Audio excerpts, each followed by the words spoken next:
I'd get pretty hot if I was wearing something like that all through the summer. No more thick and poofy coats for these sheep. Today they're receiving one-of-a-kind, head-to-toe, farmer-style spa treatments. They might be pretty chilly at first, but they'll warm up, I guess.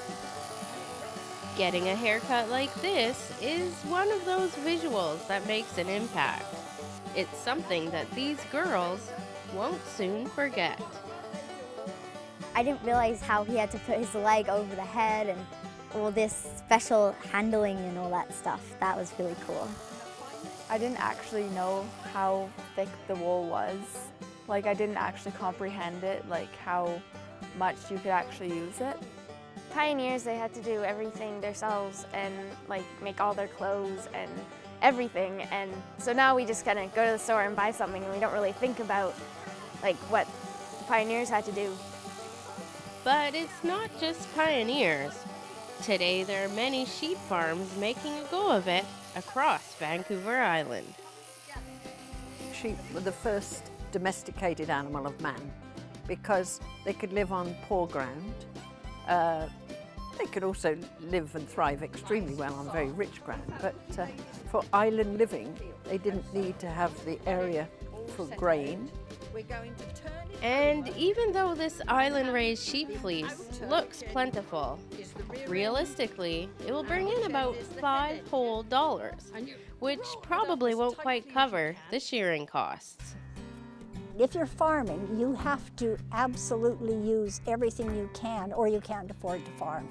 In this day and age, I know it's wonderful, everybody thinks farming is great, but there are certainly downsides to it. I think most of us are farmers because of the lifestyle. And for established Alberni Valley sheep farmer Jan Carter, she's all too familiar with the costs and selling points associated with raising these animals. You have to raise the sheep, you have to care for the sheep, you have to house the sheep, you have to feed them. So there's a lot of different steps that go into making the product. My sheep, as Suffolk sheep, their wool isn't that great for spinning because it doesn't have the staple that some of the other breeds have, like Romneys or Dorsets.